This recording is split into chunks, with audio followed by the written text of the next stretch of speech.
Hello geometry students, we're moving on in the unit on polygons, and today we're going to cover about proving that a polygon is a parallelogram, which sounds like we're going to be doing a lot of proofs, but hang on, we're going to do mostly thinking.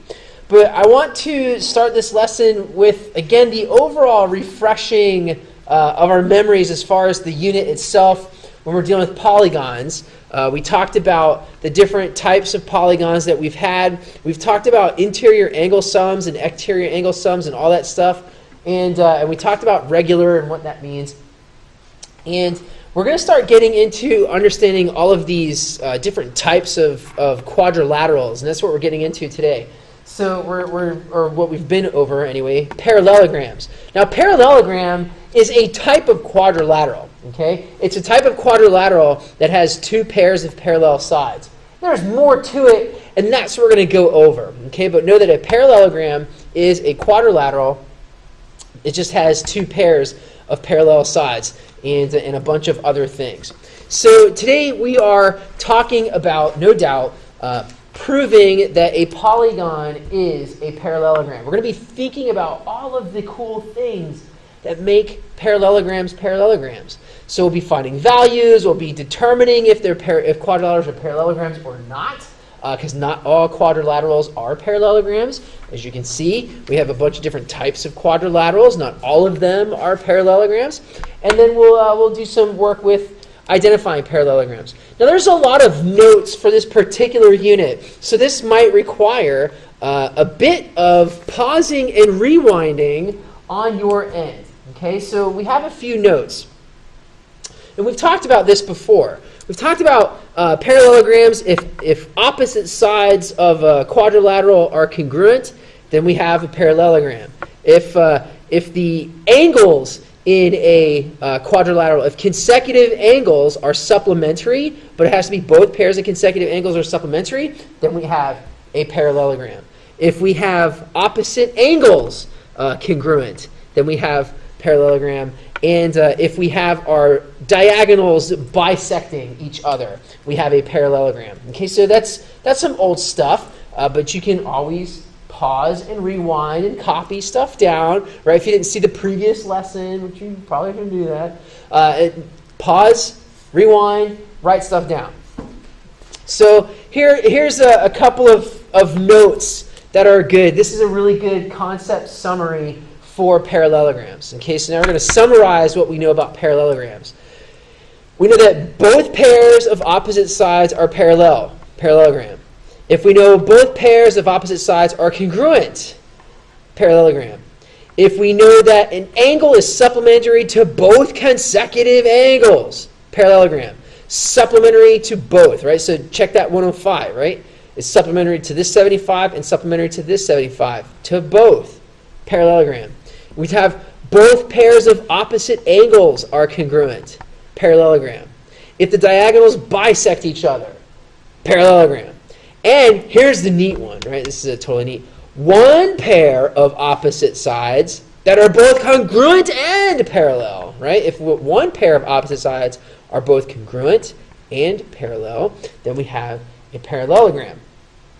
So that means this last note is out of place. But anyway, take a look at this last note, right? So if we only have one, this is a neat thing. If one pair of opposite sides is both congruent and parallel, we have a parallelogram. Okay, so this is all the notes. So that's it. This is totally it.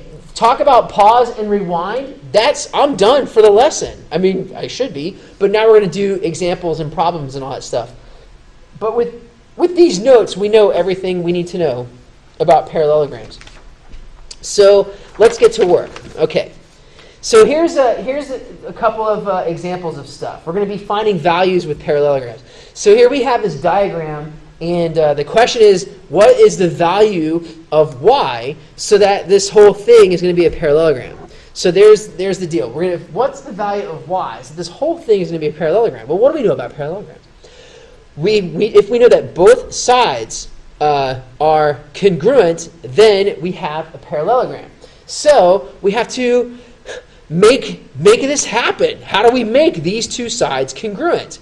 What would that look like? Okay, and what would it look like if we're going to make these two sides congruent?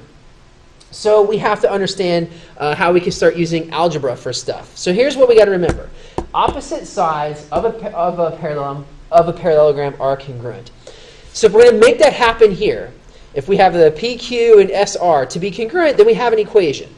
There's our equation, right? 3x minus 5 equals 2x plus 1, and that is a very solvable equation. And so what we're going to do is solve the equation. Personally, I would like to subtract 2x from both sides. And when I subtract 2x from both sides, I'll have x minus 5 equaling 1. And then what I'll do is add 5 to both sides. And then I will know that my x is equal to 6. So my value of x is going to be 6. Okay, that's what we know. Because these two sides are congruent, now we know that x is equal to 6. So if x is equal to 6, what does that have to do with y? Okay, so here's the deal. Remember, it's a parallelogram. That means these two things have to be congruent. So therefore, we have another equation, right? X plus 2 is going to have to equal y. And if x plus 2 is equal to y, but x is 6, that means we know that 6 plus 2 is equal to y. My pen is dying. So y is going to have to be 8.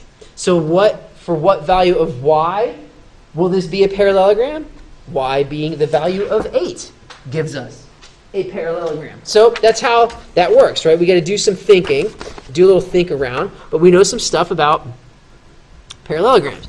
So remember, opposite sides of parallelograms must be congruent. And we can use that to help us. Okay? Now we're going to determine if a quadrilateral is a parallelogram. So remember all those notes. Now we got to start thinking. So here's the question that we have. The question is, can we prove that this quadrilateral here is a parallelogram based on the given information? So we're not going to write a proof. We're just going to answer, can we prove it? If we are given this information, can we prove that this is a parallelogram? Well, what do we know? We've got congruent sides going all over the place, right? So we have a whole bunch of congruent things happening. Can we say that with those things that are congruent, can we say that we have a parallelogram? And in this case, the answer is no. No, we can't. Because here's what we have. Like if you've been thinking while I've been talking, we can't. We can't prove anything about these opposite sides being parallel or the opposite sides being congruent. So if we're not talking about opposite sides being parallel or opposite sides being congruent, we have no basis to say we're dealing with a parallelogram. So this particular question, can we prove that a quadrilateral is a parallelogram? In this case, the answer would be no. All right, so that's pretty interesting. Well, what about in this case? Here's another question. Given this one, determining if a quadrilateral is a parallelogram, with this given information, can we say that the quadrilateral is a parallelogram? So we have AB is 5, and CD is 5, and angle A is 50, angle D is 130.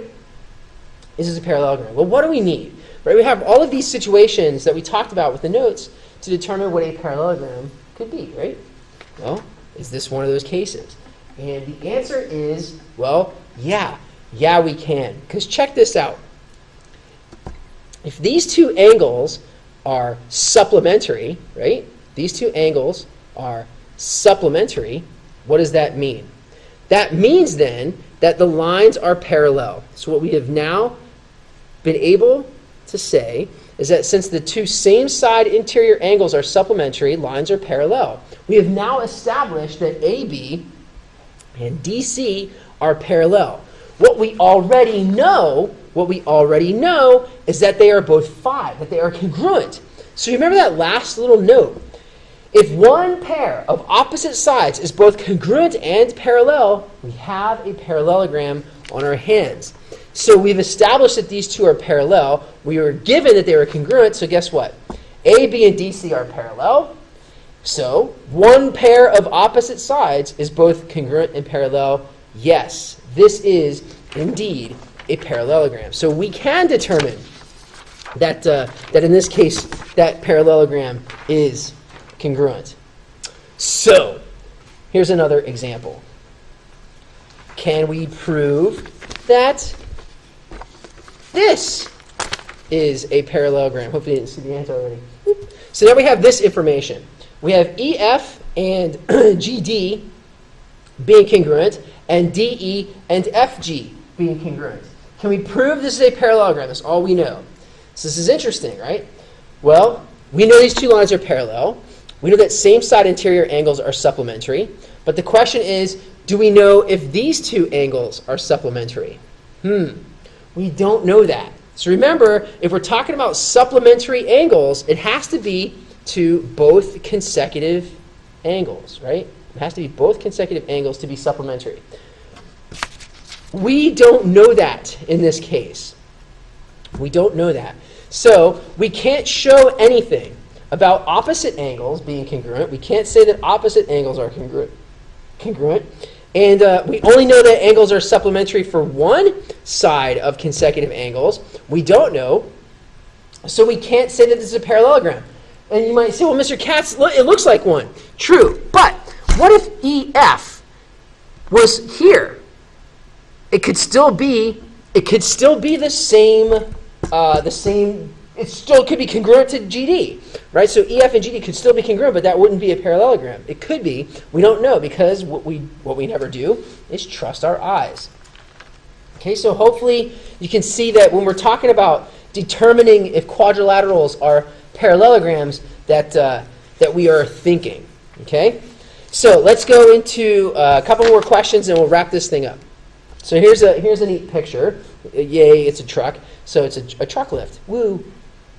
So the question is, why will the truck always remain parallel to the ground if it's lifted? So why will the truck remain parallel?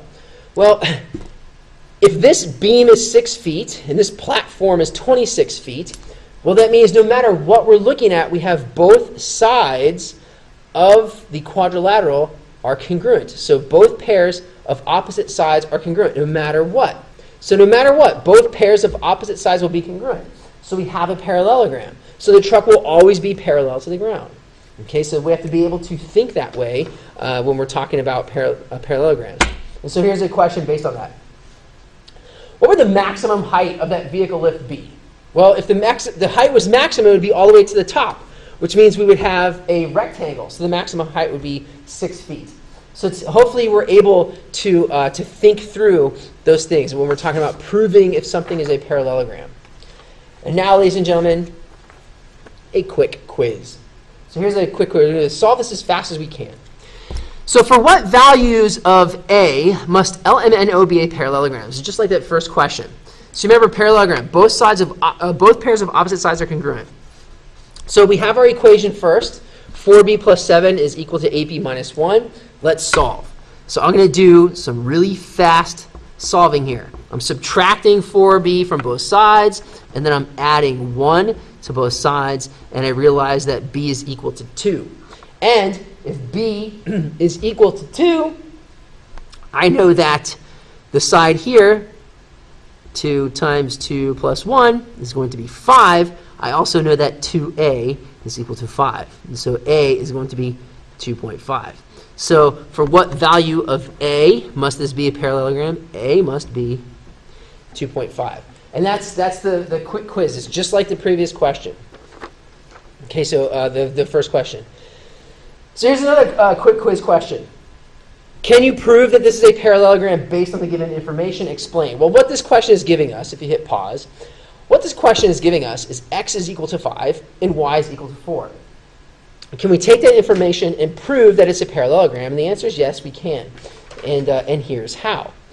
If y is 4, that means AD is 20.